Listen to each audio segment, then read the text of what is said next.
പാഠം 94 കരിനാക്കിന്റെ ശാസ്ത്രം.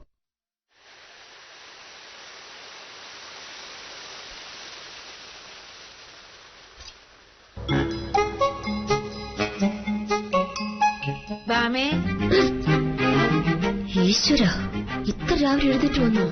നീ എന്താ ഉണ്ടാക്കുന്നേ? ചായ.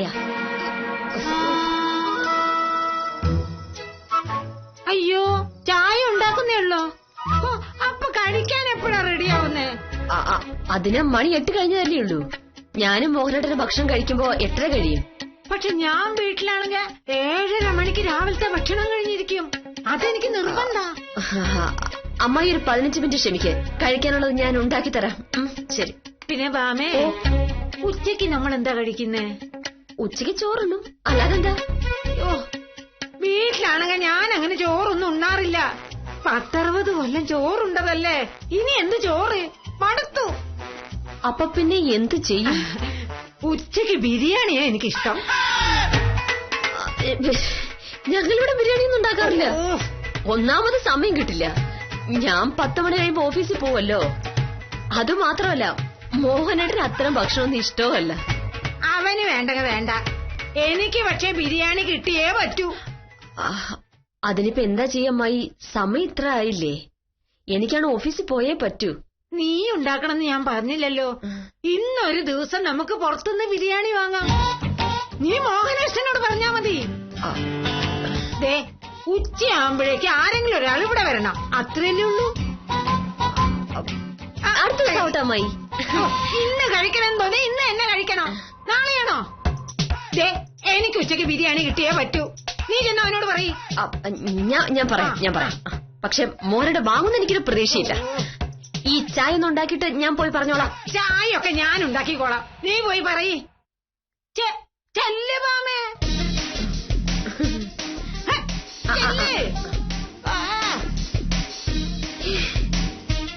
ഇതിനെ ഇനി ഒരാഴ്ച സഹിക്കുന്നതിനെക്കാട്ടും നല്ലത് ഇവിടുന്ന് ഇറങ്ങി പോകുന്നതാ. പക്ഷെ തിരിച്ചൊന്നും പറയാൻ പറ്റില്ലല്ലോ. കിളവ് നാക്കെടുത്ത് വിളിച്ച എന്റെ ഇടപാട് തീരില്ലേ? എന്താ ബാമേ? ഒന്നുമില്ല. അമ്മായിക്ക് ഒരു ബിരിയാണി വേണോ അതാ 2 ബിരിയാണി വേണോന്ന് ആലോചിക്കായിരുന്നു.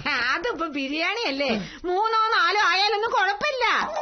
നീ ചെല്ല്, നിന്ന് താളം പിടിക്കാതെ ചെല്ല്.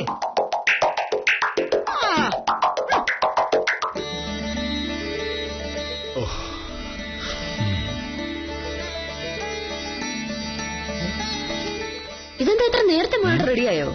മണി 8 ആയിട്ടുള്ളൂ. പുതിയ സർക്കാർ ആശുപത്രിക്കായി ആരോഗ്യവകുപ്പ് സ്ഥലം അക്വയർ ചെയ്യുക. അതിന്റെ ഒരു ഡീറ്റെയിൽ റിപ്പോർട്ട് തയ്യാറാക്കാൻ എന്നോട് പറഞ്ഞിരിക്കുകയാണ് തഹസിൽദാർ. അല്ല, പുള്ളി എല്ലാ കാര്യവും എന്നെയാണല്ലോ ഏൽപ്പിക്കുന്നത്. ഈ താലൂക്കിൽ എന്റെ അത്ര സാമർഥ്യമുള്ള ഉദ്യോഗസ്ഥന്മാർ വേറെ ഇല്ലല്ലോ.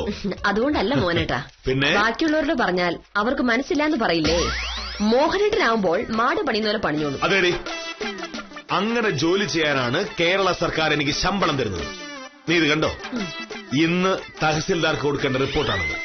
തിങ്കളാഴ്ച രാവിലെയാണ് ഇതിന്റെ കാര്യം പറഞ്ഞിരിക്കുന്നത്. ഇന്ന് ബുധനാഴ്ച ആയിട്ടുള്ളൂ. സംഭവം ഞാൻ റെഡിയാക്കി. ഇതെപ്പോ സാധിച്ചു? കുറച്ച് ആഫീസിലിരുന്ന്, ബാക്കി മെനിയാന്നും ഇന്നലെയുമായി ഇവിടെ ഇരുന്ന് എഴുതി തീർത്തു. വേറെ ആരെങ്കിലും ആയിരുന്നെങ്കിൽ 2 ആഴ്ച എടുത്തനെ. ഇന്ന് ഈ റിപ്പോർട്ട് തഹസിൽദാരുടെ മേശപ്പുറത്ത് വെക്കുമ്പോ പുള്ളിക്കാരൻ പറയാൻ പോകുന്നത് എന്താണെന്നറിയാമോ? മോഹനകൃഷ്ണ, നിങ്ങളെ ഞാൻ സമ്മതിച്ചിരിക്കുന്നു. നിങ്ങൾ വെറുമൊരു വില്ലേജ് ഓഫീസറായിട്ടിരിക്കേണ്ട ആളേ അല്ല. കുറഞ്ഞ പക്ഷം ഒരു റവന്യൂ മന്ത്രിയെങ്കിലും ആവേണ്ട ആളായിരുന്നു. പരിഹസിക്കണ്ട. മന്ത്രിയായില്ലെങ്കിലും കുറഞ്ഞ പക്ഷം ഞാൻ ഒരു ജില്ലാ കളക്ടറെങ്കിലും ആവും. ആ ജില്ലയിലുള്ളവരുടെ ഭാഗ്യം. ഇത്ര നേരത്തെ ഇറങ്ങിയാൽ വേറൊരു പ്രശ്നമുണ്ട്. ഞാൻ കഴിക്കുന്ന ഒരു സാധനം ഉണ്ടാക്കിയിട്ടില്ല. നേരത്തെ പോകുന്ന കാര്യം എന്നോട് പറഞ്ഞിട്ടില്ലായിരുന്നു. പറഞ്ഞാലും നീ ഉണ്ടാക്കില്ല. കൃഷ്ണൻകുട്ടിയുടെ ചായക്കടയിൽ പോയി കഴിച്ചോളൂ എന്ന് പറയും. എന്നാ പിന്നെ എനിക്ക് പോയി കൃഷ്ണൻകുട്ടിയുടെ ചായക്കട കഴിച്ചാ പോരെ? കൃഷ്ണൻകുട്ടിയുടെ ചായക്കടയിൽ ബിരിയാണി കിട്ടുമോ? ചായക്കടയിൽ ഇവിടെ ബിരിയാണി അതൊക്കെ വല്ല ഹോട്ടലിലല്ലേ കിട്ടും. എന്നാൽ ഏതെങ്കിലും ഹോട്ടലിൽ നിന്ന് ബിരിയാണി വാങ്ങിച്ചോളൂ ഉച്ചക്കത്തേക്ക്. അപ്പൊ ഉച്ചക്കത്തേക്കുള്ള ഊണ് റെഡിയല്ലേ? ഞാൻ ഈ ബിരിയാണി കഴിക്കില്ലല്ലോ.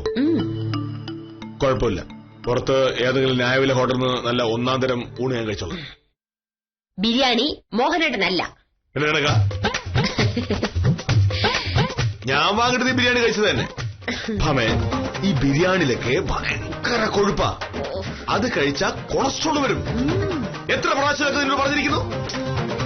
ബിരിയാണി ഈ പാവ സത്യഭാമയ്ക്കല്ല, പിന്നെ മോഹനകൃഷ്ണൻ സാറിന്റെ പുന്നാരമ്മായിക്ക്.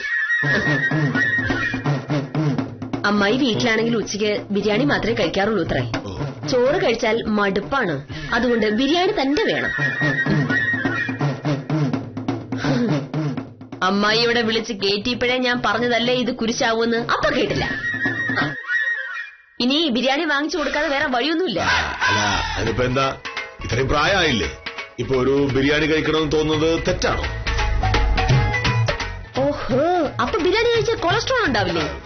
അമ്മായി തീരെ മെലിഞ്ഞിട്ടില്ലേ, അങ്ങനെയുള്ളവർക്കൊന്നും പ്രശ്നമാവില്ല. എങ്ങനെ മെലിയാതിരിക്കും? മനസ്സിലിപ്പോ അത്ര ബെസ്റ്റ് അല്ലേ? ഭാമേ, വേണ്ട, അമ്മായിയെ കുറ്റം പറയണ്ട. അമ്മായിക്ക് ബിരിയാണി കഴിക്കാൻ ആഗ്രഹം ഉണ്ടെങ്കിൽ ഞാൻ വാങ്ങി കൊടുത്തിരിക്കുന്നു.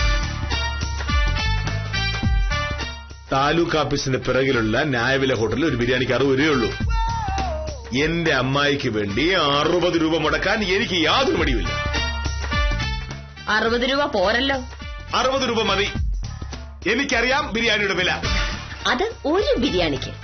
അവർക്ക് 1 പോരാ, 3 4 വരട്ടെ എന്നാണ് പറഞ്ഞിരിക്കുന്നത്. കണ്ടാൽ ഒരു വിറകുള്ളിൽ അത്രയേ ഉള്ളൂ. ഇവർക്ക് എവിടെ നിന്നാണ് ഇത്രമാത്രം വിശപ്പെന്നാണ് എനിക്ക് മനസ്സിലാവാത്തത്. ഭാമേ,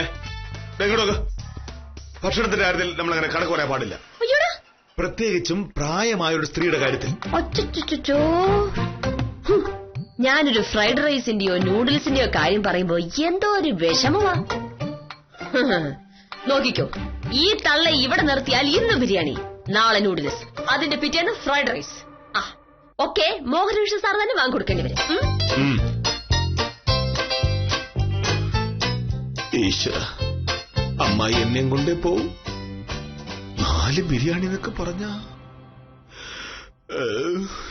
എനിക്ക് നിറഞ്ഞ്.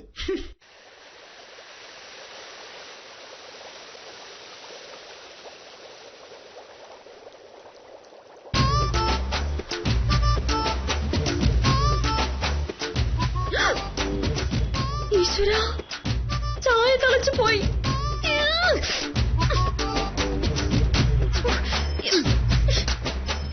നോക്കിയോളാം പറഞ്ഞിട്ട് ഈ കിളങ്ങി ഇവിടെ പോയി കിടക്കുന്നു.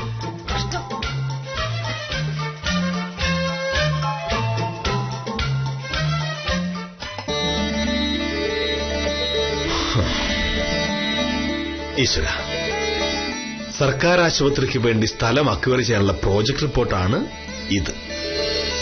കഴിഞ്ഞ 2 ദിവസം രാവും പകലും അധ്വാനിച്ചാണ് ഞാനിത് ഉണ്ടാക്കിയിരിക്കുന്നത്. ഇത് കണ്ട് തഹസിൽദാർക്ക് ഇഷ്ടപ്പെട്ട ഞാൻ രക്ഷപ്പെട്ടു. തഹസിൽദാർ ഉറപ്പായും കളക്ടറോട് കാര്യം പറയും. അതോടെ കളക്ടറുടെ മുമ്പിൽ ഞാൻ നല്ല കുട്ടിയാവും. ഈശ്വരന്മാരെ കാത്തോളണേ. ഇങ്ങനൊരു അവസരം ഇനി ഈ അടുത്ത കാലത്തൊന്നും കിട്ടില്ല. അതുകൊണ്ട് നിങ്ങൾ എന്നെ സഹായിച്ചേ പറ്റൂ. എങ്ങനെയെങ്കിലും തഹസിൽദാർക്ക് ഇതിഷ്ടാവണം. പറഞ്ഞെല്ലാം ഓർമ്മയുണ്ടല്ലോ. ഇവൻ തനിയെ നിന്ന് വർത്താനം പറയുന്നു. എന്നെ അനുഗ്രഹിക്കണം. മോനേഷ്ണ,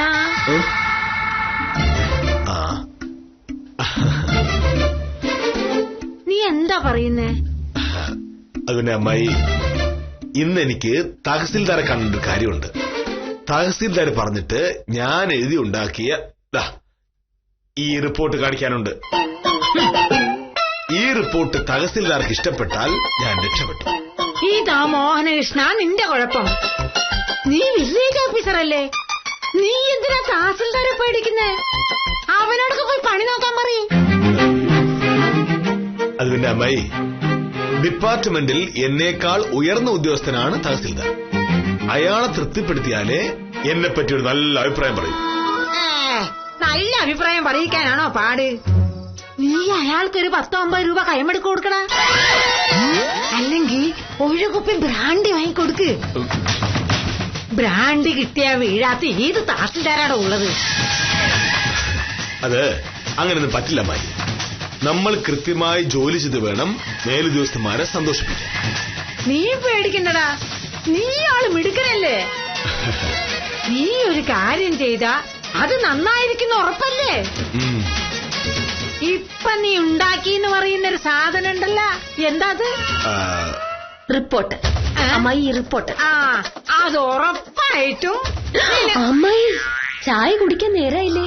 ചായ കുടിക്കാലോ. ഞാൻ അവനോടൊരു കാര്യം പറയല്ലേ, നീ ഇപ്പൊ ഉണ്ടാക്കിയ റിപ്പോർട്ട് ഉറപ്പായിട്ടും തഹസിൽദാർക്ക്. അമ്മായി അതൊക്കെ അങ്ങനെ ഇരിക്കും. ചായ കുടിക്കേണ്ട സമയത്ത് നമ്മൾ ചായ കുടിക്കണ്ടേ? ഒന്നാമത് അമ്മായിക്ക് ഭയങ്കര ക്ഷീണമാണ്. ഇനി സമയത്ത് എന്തെങ്കിലും കഴിക്കാതെ നീ എന്ന് വെറുതെ ഇരിക്കും മാമേ. ഞാൻ ഈ 10-60 കൊല്ലം ജീവിച്ചത് നീ ഉണ്ടാക്കി തന്നെ ചായ കുടിച്ചിട്ടാണോ? മോനഷ്ണ, നിന്റെ റിപ്പോർട്ട് ഉറപ്പായിട്ടും തഹസിൽദാർക്ക് ഇഷ്ടപ്പെടും. ഈ അമ്മായിയല്ലേ പറയുന്നത്? എനിക്കത് കേട്ടാ മതി. അമ്മായിയെ പോലെ സ്നേഹമുള്ള ഒരാളുള്ളതാ എന്റെ ഭാഗ്യം. ഇവളുണ്ടല്ലോ ഭാമ, ഇവളോട് ഞാൻ ഈ റിപ്പോർട്ടിന്റെ കാര്യം പറഞ്ഞതാ. എന്നിട്ട് അവളൊരു നല്ല വാക്ക് പറഞ്ഞിട്ടില്ല. ഈ റിപ്പോർട്ട് റിപ്പോർട്ട് 2 ദിവസം കഷ്ടപ്പെട്ട റിപ്പോർട്ട്. അയ്യോ റിപ്പോർട്ട് ഭാമേ. അയ്യോ 2 ദിവസം ഞാനിരുന്ന് കഷ്ടപ്പെട്ടുണ്ടാക്കിയ റിപ്പോർട്ടാ ഇനി റിപ്പോർട്ട്. അയ്യോ അത് കത്തിപ്പോയില്ല മോനകൃഷ്ണ. നീ വിഷമിക്കണ്ട, നമുക്കത് ഒന്നുകൂടി എഴുതി ഉണ്ടാക്കാന്നേ. ഇനി നമുക്ക് പോയി ചായ കുടിക്കാം. അയ്യോ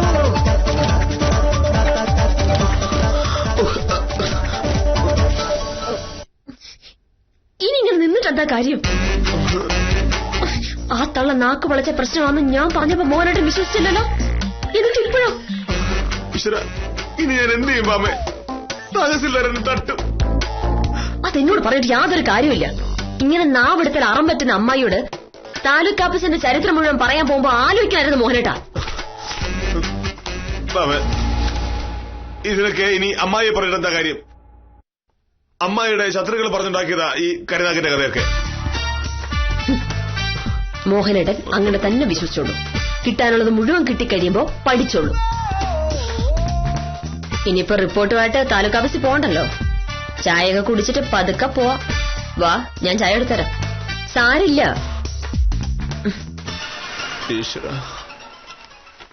എന്റെ 2 ദിവസത്തെ കഷ്ടപ്പാട്.